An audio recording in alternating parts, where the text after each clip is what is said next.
welcome to the final day of the nutrient management webinar series. I hope you've enjoyed the past two presentations or 2 days, I guess, and this will be our final day. Some general housekeeping before we begin. As I've discussed in the past, each webinar will be recorded. Once the series has concluded, the recordings will be posted on the Lethbridge County YouTube channel and the Lethbridge County website.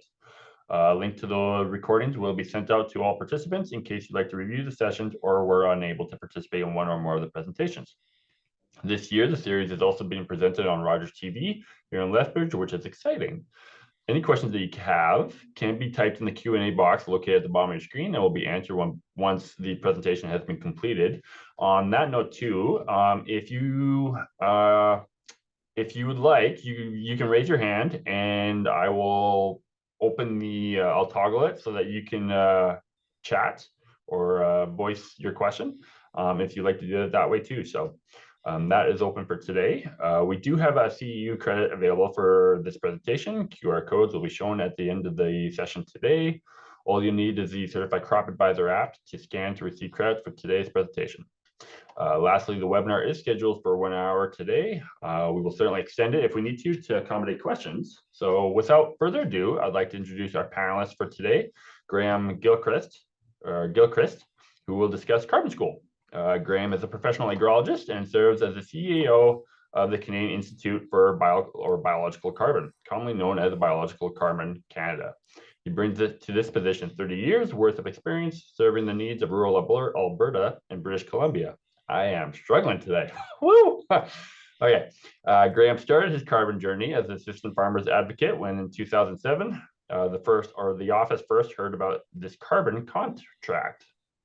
He successfully guided the development and creation of rules for the aggregation industry, bringing practical evidence into the protocol development process and advising several ministries on carbon policy. As CEO since 2017, he has built the nonprofit into a hub of information for industry and farmers. He continues to advocate for carbon markets and the farm management needed for farms to participate in this new commodity marketplace. In addition, he serves as one of the technical advisors to Environment Canada for protocol development. Graham holds a license to practice agrology in Alberta, British Columbia, and Saskatchewan. Graham still calls the Milk River Valley and Rain-on-Stone home.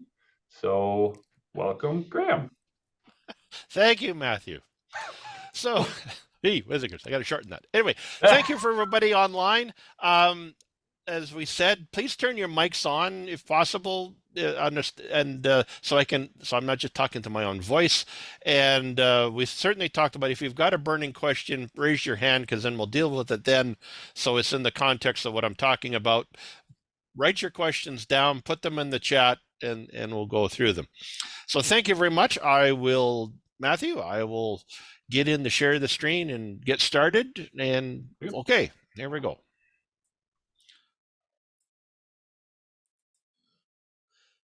And you should see my slide deck. And if I hit, we should have a nice set of slides online. Do we see that? Yep. Cool.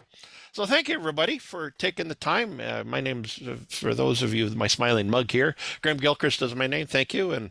And we'll walk you through a bit of a journey on carbon credits, farm management, and we're going to connect the two. And here we go. So, but understand, folks, I'm an ag economist at my heart. So chances are the joke is I've solved the problem before you know you got one. And so why carbon is important is from an agronomic space, carbon in the soil gives you the ability to grow something. Carbon in the marketplace is a brand new commodity. And so we're still figuring out exactly what are you building and how you're going to sell it. But I think at the end of the day, greenhouse management is really at its heart. We're talking about quality farm management data. And it's also, I would describe to you, it's also a farm management issue because some of the things you are emitting, you are purchasing. And at the end of the day, if you're going to make a change in your farm, you really have only got 4 levers, and I'll bring them quickly up here, but you've got the 2 around revenue. Quantity goes up or the value goes up if you can convince that, or you end up with quality goes down and then decrease your costs. So those are the 4 tools that we've got to work with. Put you in context then of your farm. This is 2022 data all across all of Canada, so it's not specific to your farm, but understand revenue, certainly over $90 billion in revenue coming in, crop revenue, livestock revenue, and payments there. But I'm going to put this in context of IDIPA, or earnings. It's the cash left over to pay all the other things that you're doing. But the nice thing, economists, and we like to use it, is it shows the strength of your business before you got to pay somebody, whether it's cash rent or pay income tax, or pay your current liabilities. And it gives you a great understanding then of how you're going to make changes in cost of goods sold, direct expenses, or overhead in order to change that earnings. So that's the context. As an economist, we like data, so certainly by the time we got down to 2000, we were down almost to 20%, those earnings being a percentage of revenue, and we've been slowly building since 2022, 2000, 2001, and we're bumping up on now 26%. That really, so understand that 3/4 of that of the cash coming in goes out as either cost of goods sold, direct expenses, or admin, and then the rest of it is what you make land payments with, and all those good things. Like any good economist, just like a market trend, your cost of goods sold over time, this is back to 2000, they in general have been going up. Your direct expenses, fuel, oil, they have been trending downwards. And then your administration and office has been steady to downward as well. So understanding that the IDIPA, at least since 2000, been slowly creeping up as a percentage of revenue, but you've got an understanding of what's going on within those three lumps of expenses on your farm or ranch. Going to dive right into the greenhouse gas primer. So we're waiting for the 2022 numbers, but in our 2021 numbers coming out of Environment Canada, you've got an idea of where all of our emissions coming from. Agriculture sits there 10% net. We've got waste. Most of it is our energy, non-ag, so that's anything from making power to moving your beer across country with the oil and gas, and then we've got industrial and processing. So understand that's where we're at. So if I take a look at that little pie wedge and I break it further down, we've got the gray areas. Those are enteric fermentation manure, mainly from all the animals across Canada. We've got soils, essentially our fertilizers. We've got indirect soils. We've got urine, lime, burning and stuff is right there. And then we've got our fuel purchase, our energy use. Roughly 3.3% of all of your energy is subject to a levy, and the other 18% is subject to there's no levy, or exempt, I should say. And then the rest of those emissions are deemed you're polluter, but you're fully exempt. You don't have to report or any of that, but understand they are still being emitted out there, whether it's CO2, nitrous oxide, or methane. Pulling some numbers just to give you some context out of our Parliamentary Budget Office, and certainly the Bill 234 is certainly on everybody's mind these days. That 3.3% in 2021, you would have remitted to somewhere in the system roughly $57 million across Canada for the stuff that was still subject, natural gas and propane being mainly. But what you are savings, because you get the exemption, purple gas, purple diesel, things like that, you're not paying 366 million based on the tax at that time for 2021. These numbers come from the Parliamentary Budget Office. So, and the rest of the gray area, the levy doesn't even touch. So, well, somewhere in there, there's a good news story. Understand this graph. So this is back to when we started to put the report, and this is across Canada. So the blue line at the top is our animals, enteric fermentation, and that graph nicely matches our cow herd dairy and beef and all the other animals, to a peak of 2005, and then the inventory has been dropping. Our ag soils, that brown line has been slowly creeping up.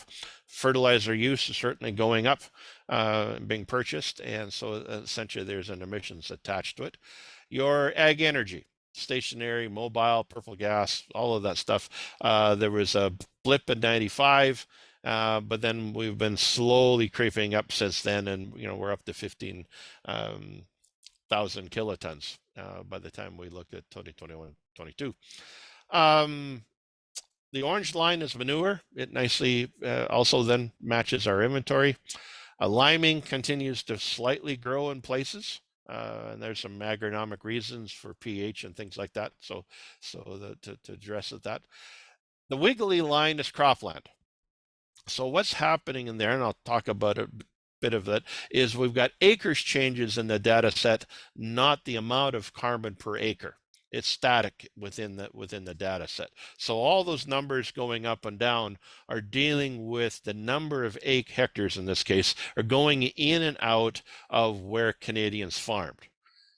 We had land leaving earlier in the year, in this data set, and then after about 2012, we had a whole bunch of land coming back into the inventory system. So that land coming in also has an emission attached to it. So that's why you've got the numbers going up and down. So if I take those lines back to Alberta, non-soil change, the soil sink not changing. 25% roughly is annual cropping across Alberta. We've got fuel use there in the purple line, and then we finally got the animals. So between 1990 and roughly 2010, we had a huge spike in the inventory. It came back down, but since 2010, livestock emissions have been slowly growing again. Annual cropping agriculture across Alberta has been steadily increasing, and so has our fuel use. So that goes into the emissions framework of what's going on. Let me talk then a bit about who's buying. And folks, at its heart, they are buying a certificate. And behind that certificate is high quality data. So whether it's a protocol, as we had with the conservation cropping protocol we had, or other protocols, then at the end, you are dealing with audited data. And there's some fine print. In 18 months ago, the American Securities Commission and our Canadian equivalent said anything on the balance sheet and anything dealing with our investors, that data must be reported as material. Fancy name, it has to be real. So that has put pressure then on the buyers to go out and find real certificates that meet this criteria. And we saw a crash in the price in the voluntary space because we saw a whole bunch of projects being withdrawn once that notice came out that buyers must be buying something real. So when we talk about on your farm, we're trying to figure out what that annual change is. What's the change in, if you've got changes in emissions from your animals, you've got changes in emissions from the inputs you're buying, you've got changes in emissions from the energy that you're buying. Yes, you will have a credit or changes in your land base, and then you've got your farm emissions footprint. Jessica, you got a question? Saw that too. Give me 2 seconds. Okay. I will find her. Let's see here.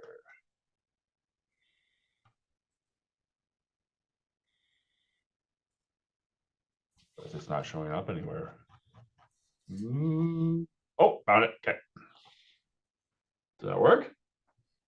Jessica, can you hear me?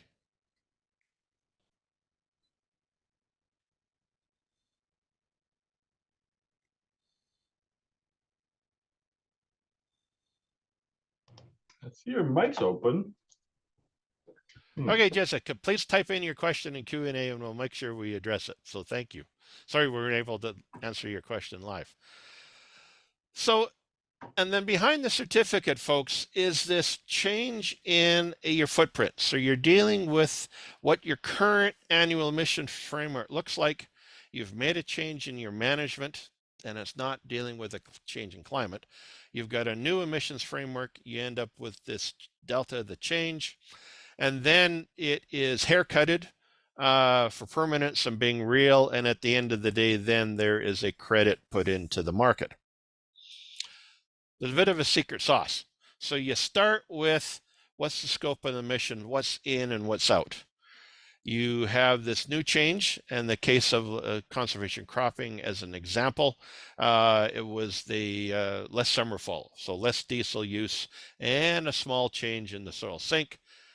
There were buffers and reserves taken. There were haircuts so that particular emission reduction was permanent, and the protocols outline the evidence that you got to present in the package that the auditors, verifiers can then test to show that you did it as prescribed in the protocol.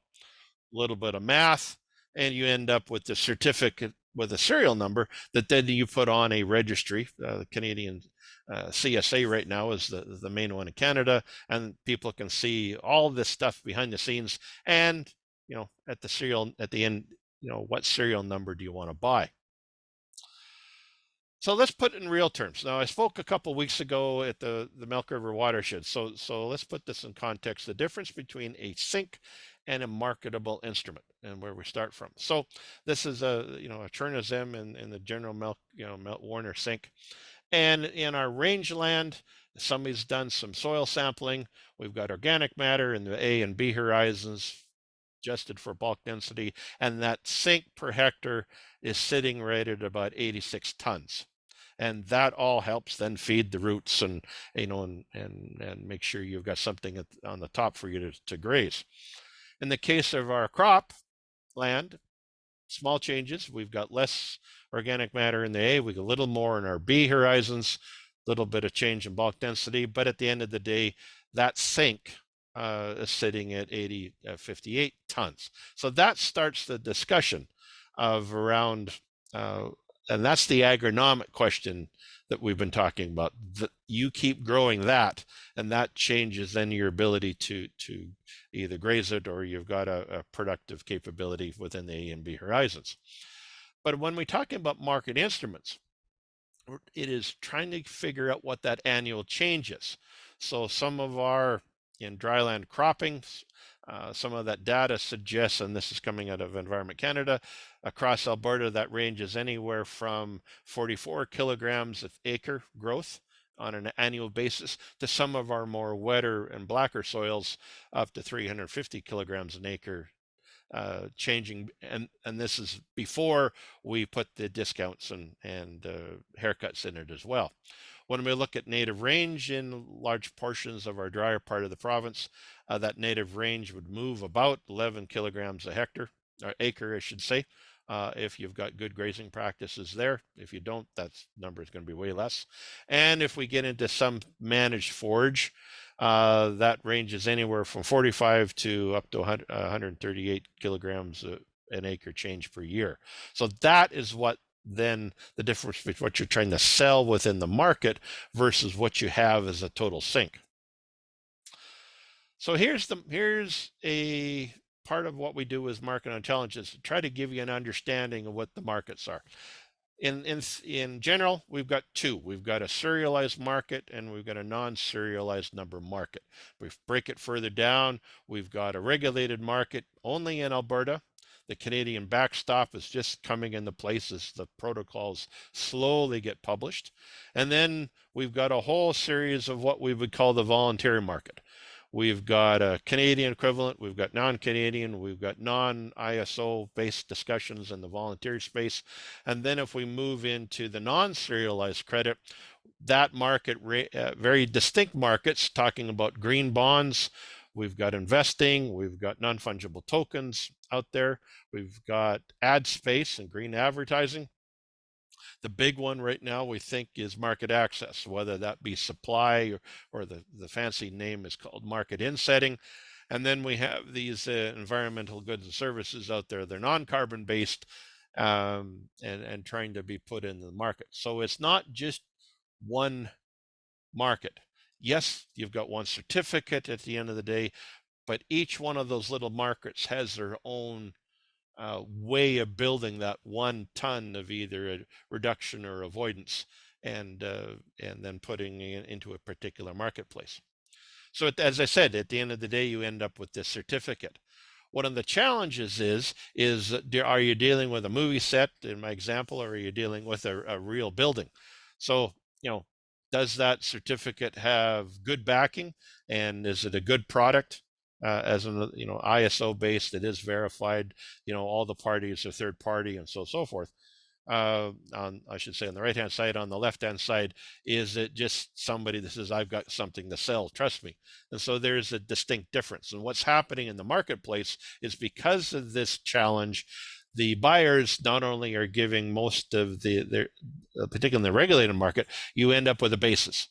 So yes, the levy is $65 tons going up, but because they're having to do their own due diligence to figure out what's the difference between the left and right hand certificate, they are charging back to the buyer that cost on the bid price that they're doing.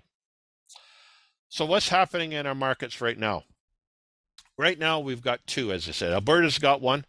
We have the NERP protocol for those that are annual cropping out there, and we have several feedlot protocols in the Alberta space. Federally, in our backstop provinces, we're waiting for the first agricultural one. They've approved the feedlot ones recently, and we should see a soils one sometime in the next year or so as they go. Difference is Alberta lets you apply and take a third party offset and apply for use in the market. The federal government, Environment Canada, are doing them in-house. When we go into our voluntary market, we've got 4 protocols out there. We've got the old conservation cropping. We used to have we got NERP across Canada and things like that going into the voluntary side. And then we've got our rangeland protection protocol and the rangeland piece that's in our voluntary space. We have data that's now being sold. So 2 good examples is we've got Trust Bix and their system that's providing a $20 a head premium in addition to the carcass and meat that's moving in the system. And we've got a pea plant outside Calgary that's buying at a premium, 30 cents a bushel, the footprint data of anybody signing delivery contracts with that space. And what's further developing now, depending on where you're buying your inputs, we are seeing in-house credit now for some of our major input suppliers. They are building a ton, but it's in-house, and so how you get paid is a credit on your account. Put this back in a farm management perspective on the Canadian perspective, and ultimately understanding it will impact you as a farm. Having market access and getting a new commodity, carbon, into the marketplace, you've roughly got $500 million there that could go into your revenue picture. If you take a look at not spreading your fertilizer on when it's snowing and paying attention to 4R and things like that, there is a savings in the physical amount of fertilizer that you're buying. And then if we deal with some of your energy use, taking a hard look at running your engines low, your tier 1 versus tier 4, there's a savings there in fuel use as well. So in a perfect world, you've just added $2.7 billion in this example to ADIPA as a part of your farm. The challenge is, what's the cost to get that curve? 4R, roughly to date, net present value is best estimate about $40 a ton. If you can capture the ton, that's $40 best. So how you read this graph is on the left-hand side, the red stuff is those technologies currently cost you money. The net present value of that investment in the technology is negative. On the right-hand side, those technologies that you're trying to capture come with them a positive net present value. So things like direct seeding, no tillage, a variable rate, give you an advantage of your bottom line. If you're on the left-hand side, things like feed additives, the new, as you saw recently, the new N inhibitors within the enteric fermentation, they're going to cost significant amounts of money, so on and so forth. So that's the challenge in the system is where's the sweet spot? Can you put a protocol, at $65 a ton or better on the left hand side, to sweeten the pot for you to take on those technologies? Or are you going to try to capture some of the technologies today that give you a positive net present value to that investment? And if there's a protocol in there, that's even better. So from the Canadian perspective, you've got a couple choices. So particularly if you're on farm across Canada, you've got your diesel use, your gasoline, your natural, those do contribute to the greenhouse gases being emitted from your farm. So pay attention to figure out whether or not can you reduce them any way, shape, or form. If you're dealing with nitrogen emissions, it's really your placement and rate. Certainly saw some good things here locally of trying not to spread your fertilizer when there's snow out there. That's some pictures last week of in Ontario. So pay attention to as you can you match what you're actually doing. Fall soil testing, as an economist, it costs you money, but certainly some reason to suggest that understanding spring and fall, so you know what the carryover is, and are you matching your fertilizer use to what you put on in the spring, and if you're leaving fertilizer in leaving nutrients in the fall to go over winter, you know, have you matched up what you're trying to grow? And then if we're dealing with methane on our livestock, there's two things to pay attention to. One is adding a genetic component to what you're buying. And finally, healthy animals at the end of the day produce less methane. So depending on what you've got to deal with. Let me talk a couple of things as I close out here dealing with intensity. And certainly you've heard the cattlemen, and you're starting to see in the crop sector of your intensity. So this is on the left-hand side, you're dealing with the orange line, and this is your ton emissions between 1990 and 2021, and the blue line is your growth in earnings. So from an efficient point of view, you have been getting more efficient. The amount of kilograms per dollar of earnings you're growing is slowly going down over time. We finally have some good data in 2015 to separate out the annual agricultural cropping sector from our livestock, and the crop sector continues to, in Alberta, get better. Our livestock have gone the other way, and they're starting to come back down. So this gives you an idea of how efficient your business is doing against the earnings that is coming off yet that particular field.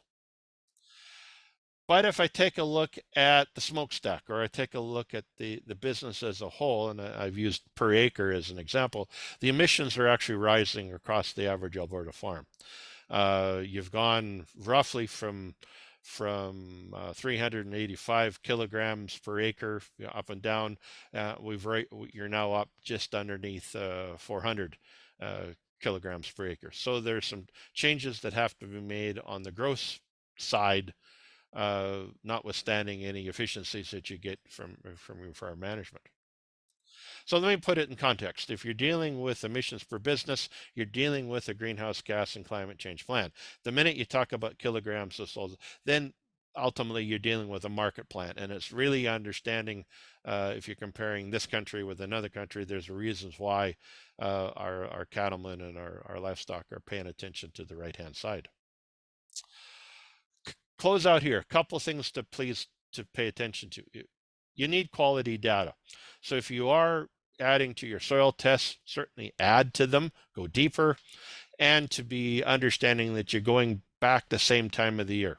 So it's Easter weekend or the Monday after Thanksgiving, you're doing it the same time of the year. You're going down the same depth, certainly 30 centimeters would be preferable, and you're going back to the same location.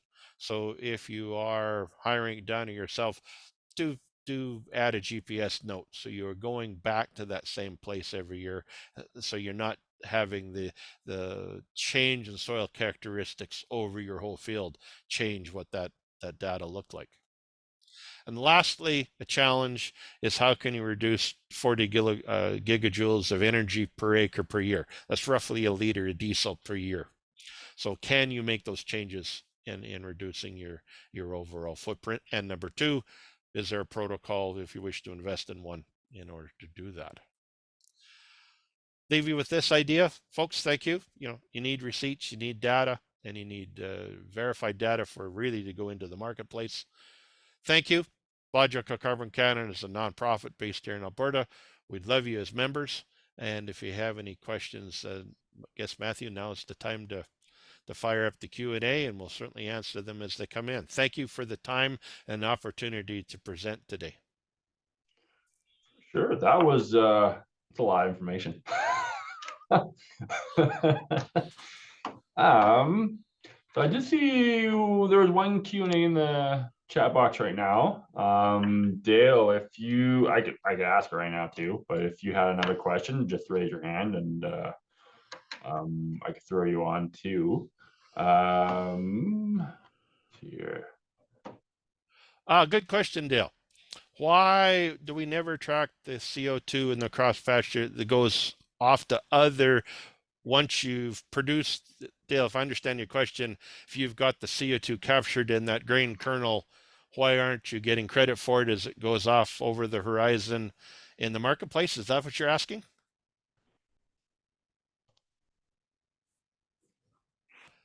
Let me see. Yes, to see if that's a.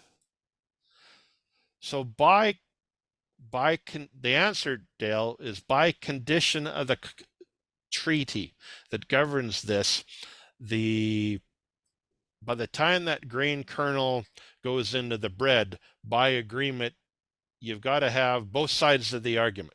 You've got to have the emission, the creation of the reduction, CO2 captured in the crop, but you also have to capture the release so that it's balanced. And so by agreement, since we don't tax and we don't deal with the release of that energy when the bread is eaten, as an example, by convention, the CO2 captured in the grain is not in the system.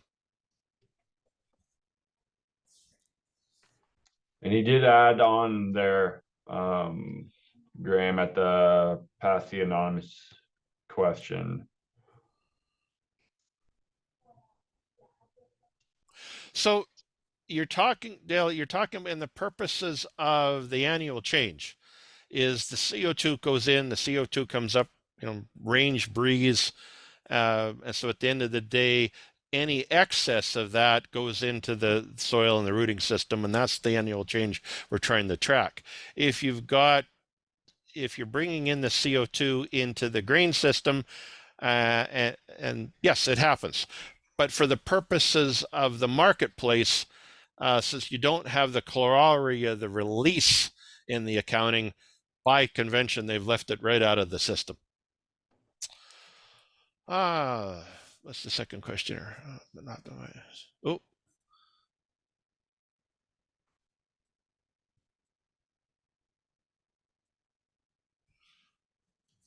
It's a good question about optimizing. Carbon markets and farm management optimization are two completely different discussions.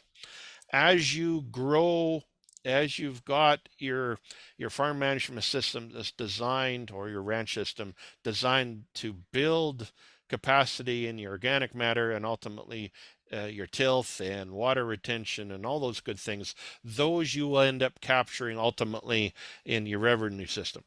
The carbon marketplace is looking for you to change either a reduction or an avoidance, and you are dealing with a very narrow prescriptive process of you to sell that certificate. The returns, agreed, for the purposes are not always there. In our regulated market here in Alberta, we are dealing with revenue of $65 a ton, and it will go up as the levy goes up. In the voluntary marketplace, that price isn't great. You're dealing with at CME right now between $1 and $2, depending on the futures market.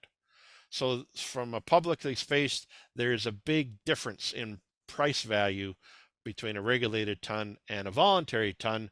And at the end of the day, the amount that you're trying to capture, the output of that protocol, is not oodles. So that from a voluntary space, you're selling something that in the case of in the agronomic world, you've got a really high valued crop, but you might only get a bushel an acre. for a whole lot of work. And if you're dealing with that same crop in the voluntary space, you're still trying to have this little dollar a bushel yield with a dollar per ton price rather than 65. So the marketplace, because there's no regulator, because we don't have all the other trappings like you currently enjoy, whether or not you're selling grain or whether you're selling livestock, all the trades are bilateral. And so all the cost of regulating that are borne on the shoulders of the seller. Okay. Let's see here. No other questions. What's going on here? I thought we would lay them up. Is there I haven't met many producers, Graham, but is there a lot of producers that are utilizing this certificate, this program? When This area, or conservation cropping was up and running, we had transactions of about $183 million from the time it started in 07 till the time that it shut, the conservation cropping protocol shut down at the end of 2021. And the biggest producer, I know we've got I think on our website of Biological Carbon Canada, we've got a little report, but significant number came out of the Peace, significant number came out of our black soils. Yes, there was a change in the output in your soils around Lethbridge, but there were tons being sold. The livestock ones are 100,000, 150,000 tons right now. Let's check on the registry. And with NERP finally being approved late last year, we will see this year in 2024 if anybody wishes to take it on, go through the certification. And my last check, we're seeing who out of the business side, who wishes to be the aggregator to put those tons into the marketplace. The other interesting thing, Matthew, is that's the small part of the market is the regulated ton. The big question right now is insetting and the ENGNS. There's roughly $4.5 billion announced last year out of this young master student who went through the Security and Exchange Commission's filings. There are large companies say, number one, we will understand our footprint. Number two, we want to reduce it. So in the case of the pea plant, they have announced to their buyers that powder that they're selling will have a particular footprint of greenhouse gas. The farming side, the manufacturing side, and the cost or the greenhouse gases to get that bag of pea flour to where they're going. So number one, you're having those discussions right now of what should that value be, and then number two, am I able to provide the requirement of the certificate, because you are signing a delivery contract to deliver peas, you're signing a delivery contract that obligates you not to grow wheat the year before, and you're obligated to provide your whole farm greenhouse gas footprint to satisfy the contract. So the insetting, I think, is the exciting piece for the purpose. Now, the price is a little squishy because not everybody is telling everybody what the price is. You've got this in-house credit by a couple of big ag providers. You've got General Mills and chasing, essentially a secure supply chain for a particular oat product as an example for their product. And we will continue to see large supply chains saying, yes, this is our current footprint. And number two, we are taking steps to lower it. So understand that for their scope emissions, a large portion of that Mars bar, as an example, the emissions are coming from the farm side. And so there will be changes over time in how what do you have to report and how you're going to access those markets in order to satisfy the requirements of the supply chain.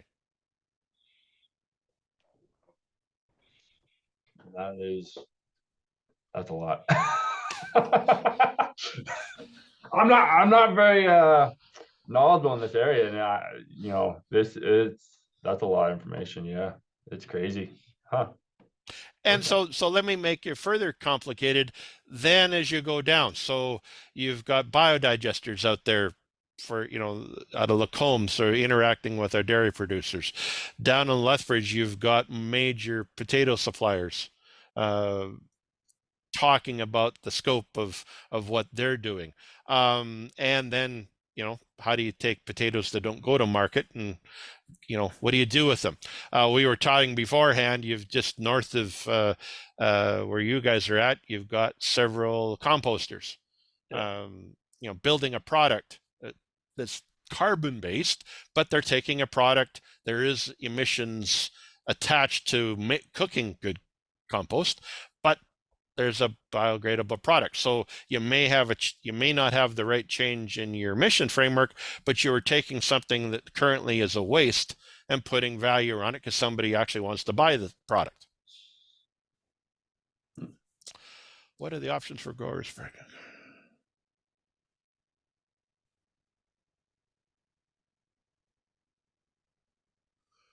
So you think the best answer for that in Alberta is you had from 07 to 2021 that market instrument based on conservation cropping was available.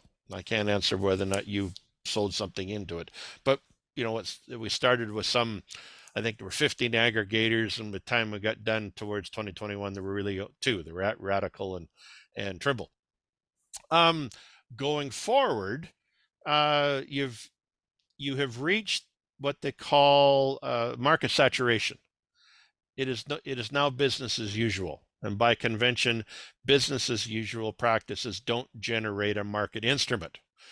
Business as usual practices will continue to build your soil and continue to build the organic matter in there, but for the purposes of a market instrument, you now have a complete disconnect.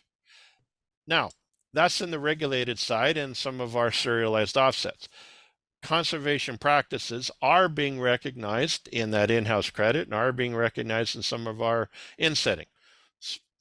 But it's a conversation, best answer I have, it's a conversation with that supply chain of whether or not there is still value, direct value in delivered from the marketplace. Mission director on the graph was. Oh.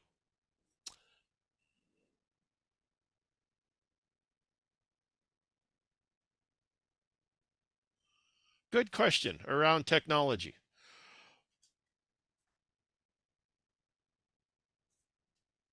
We've got how do I answer it? We've got a calculator. We've got it on our website, and it allows you to go through and get a handle on your footprint. Certainly, most of your emissions are dealing with energy. So that would be the first place. So number one is a conversation around are all of your engines tier 4 versus tier 2 to start with.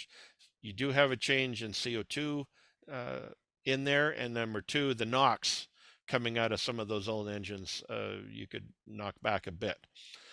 Second one around technology is much like aircraft, we were talking with Matthew before. Some of our new combines and some of our new tractors allows you to dial back your fuel consumption. Some very good papers that would suggest that running your machine 70% full instead of 90% full gives you a 20% savings in the volume of liters that you're consuming of diesel. That has a price impact on your expenses, and that also then has an impact on the greenhouse gas that you are putting out. The third one is general efficiency. We were good conversation with Pammy this last week. Are you better off putting a engine unit on your seeder? If it takes 100 or 150 horsepower just to run all of the fluids that you need to run the thing, versus having that tractor provide all of the power, both to pull it down the field and have 100 horsepower tied up in that engine to run all the fluids that you need to do. So that, those would be from the anonymous, that would be a couple conversations I would start with. Okay. Any other questions?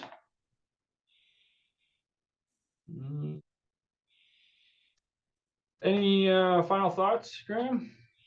Well, certainly discussions to date I've heard, I'll pick on this one, is the reward question.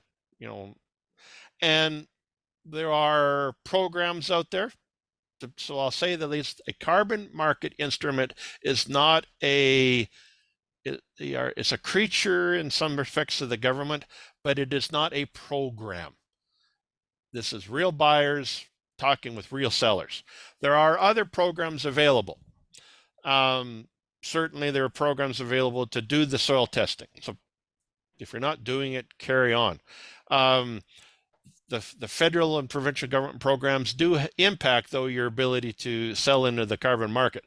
So read the fine print if you're taking up one of those programs, because if you put a particular project on a particular parcel, that parcel then becomes ineligible to generate a regulated credit, and some of the programs will take you out of both the regulated credit and a voluntary credit. So read the fine print of the program. Okay. Well, I'm not seeing anything else. So then I would say this, Matthew, certainly agreed. We have a website, biologicalcarbon.ca. We have a calculator on there for you to take a look at your own farm and to sit down. It does require you to go find all your receipts, because you're doing taxes today, so you'll know and understanding that you spent $150,000 on diesel last year, as an example, but you're going to have to go in and find the gigajoules with your natural gas receipt, and you're going to have to go in and find the liters that you bought. Understand with your fertilizer receipts the amount of N that you actually bought, because that is going there. What else I could talk about? We aren't seeing, though, Matthew, the industry is certainly caught up in the challenges around C234. Protocols are expensive, and most of our governments today have pulled out of building protocols. So just to give you an example, should an entity pick off one of our commissions as an example wishes to take on, they're about $350,000, $375,000 to do the work to understand the science and ultimately find the output.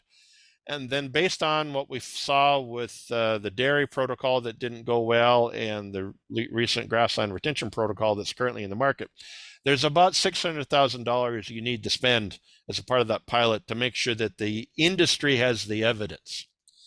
So in the case of our dairy industry, they quickly discovered that the heifers don't have any data. So they didn't really, I suppose they didn't know this until they actually went doing it. And in the case of our grassland retention protocol, the protocol requires rangeland assessments every 6 years.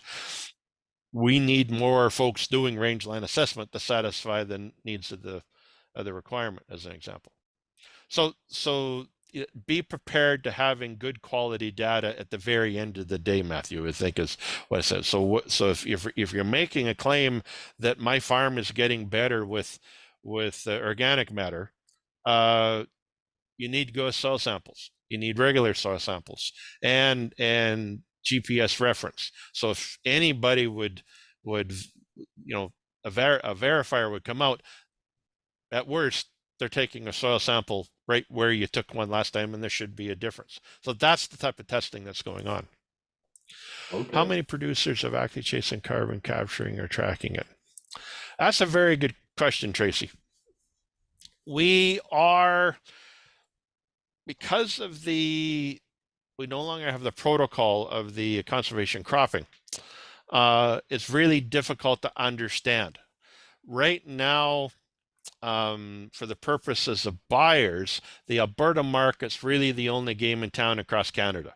And we've got a NERP protocol out there, but certainly nothing's registered. My last look on the CSA registry.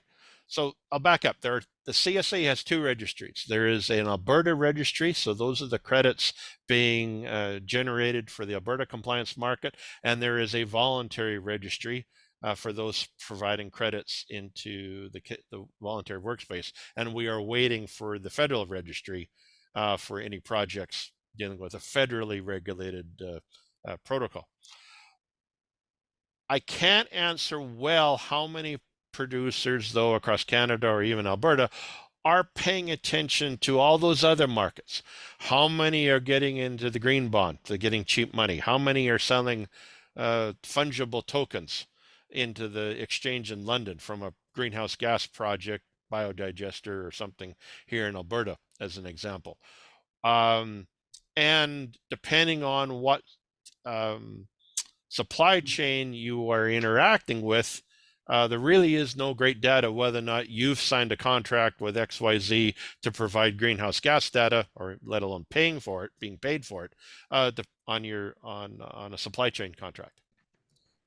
So we're so in the case of Trust Bix and that stuff, inside Canadian Roundtable Sustainable Beef, they would have those numbers. Publicly, we're just seeing bits and pieces around the outside. Tracy. Yeah, you see the other question there?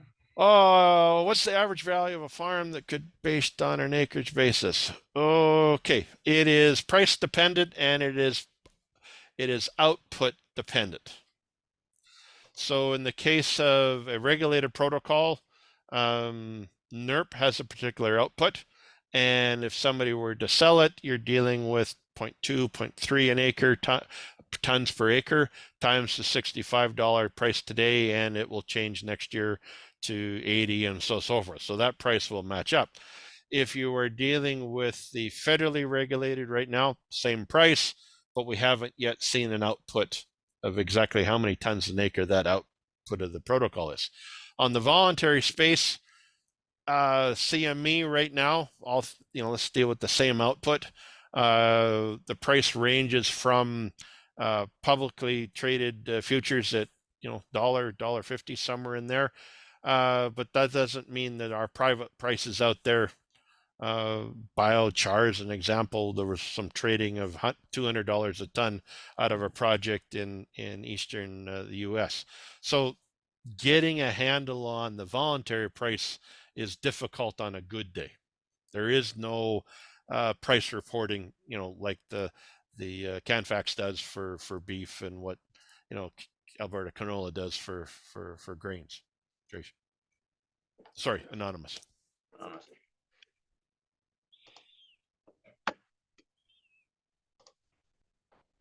Okay. We'll give it another minute or two and see if any other questions pop up. The one I noticed that one chart that you had, Graham, the greenhouse gas emissions per acre. Yeah. You noted that it's been increasing. I guess my question is, why is that? Why, like, we've seen more efficiency across farmyards, so why? So you're mixing apples and oranges, Matthew. Yeah, probably. So when you talk about emissions themselves, they are slowly creeping up.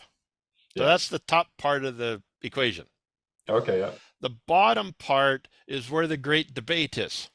So if I use things like per cow, smokestack, or per acre, they tend to be static, or in most part, but they're not. So we've been losing farmed acres across Alberta. So that number is changing because the greenhouse gas emissions are slowly creeping up, but the number of acres on the bottom line are shrinking. So that drives that number. No different than if I deal with a DIVA and that efficiency rating. So kilograms sold or Ethiopia, you've got the emissions slowly creeping up, but you've got the bottom number rising rather quickly. So earnings are moving quicker than the top number. Kilograms sold are moving quicker than the. So that's why you're seeing the decrease in one side going up and the other side going down.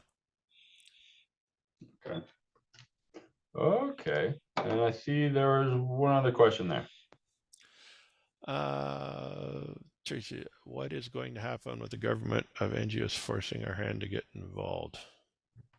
Tracy, can you reframe that? I'm not sure what's going to happen with the government of NGOs forcing our hand to get involved. Can you rephrase that? I'm not quite understanding your question. Or you can raise your hand too. In that case, yes. Could, if you, she raised her hand. Oh, she did? Okay. Give me 2 seconds and I'll find. Okay. There you go. You should be able to just open your mic there. Okay, can you hear me? I can. Yeah. Okay. So the real question, I've listened to this broadcast here for information mostly, and I have had no clue and no idea where we're going with this. Where's the government leading us with this, and what obligations do we have as producers to get involved with it? And where are they gonna force our hand in this? That's a very good question, Tracy. Best I have is footprints to try to gauge how the response. Agriculture was given probably the best of both worlds. One is you are a polluter, so you're in the system for the purposes of tracking on a gross basis, not your individual farm. But by legislation, they gave you a 96 point whatever exemption. So right now your natural gas and propane are still subject to the levy, but all of the other emissions from fertilizer to enteric fermentation, all that stuff are exempt. And the fuel exemption, your diesel, propane are currently enjoying an exemption as well. So for the purposes of public policy, they are still wanting the industry to feel a pinch of the price, particularly on fuels-based or oils-based stuff. So unless 2, 3, 4 survives and goes through and all of that, that gives you fully exempt, most of your emissions are not going to be subject to public policy. That being said, from the non-government discussion, the insetting and the industries and supply chains that want to tell their investors that number one, we want to know our footprint of our total supply chain, and number two, we will tell investors we will tackle our reduction. Farms and ranches in Alberta are going to play a role in that, and we're seeing bits and pieces of that in the private in-house credit, as an example, for a couple of our large fertilizer supply input people. General Mills tend to put out a good example of, they've certainly in the U.S., General Mills U.S. has talked about their regenerative principles, and they are trying to execute that with the people that sell oats, as an example, to their system. Other examples would be Dairy Farmers Canada are certainly taking a look at 2 LCAs they did, and they're doing very well getting into the green advertising game. We saw Maple Leaf get a 1% to change in their money, cheaper, on a $2 billion credit facility, but that mortgage came with requirements for sustainability changes. So we're seeing that right now in what's being fed to pigs and so on and so forth. JBL, one of our large packers, their 2 products in the U.S. are licensed, and down there we just got one here licensed in Alberta. That's now mandated on all of their contracts for all their contract feeding operations in the U.S. that shall be fed to their operations. So we are to answer your question, I suspect the changes will come quicker from what your supply chain is doing, Tracy, rather than what government is doing. Government's only got part way. We challenge them because, yes, there is a price on pollution. Yes, there might be a program, but they haven't done the rest of the work of ensuring that there's a functioning marketplace. In all of our other markets, whether it be commodities or financial instruments, there are regulators, there are rules, and the government has chosen to date not to do that. So to date, every transaction is bilateral. All the risks are borne by the seller.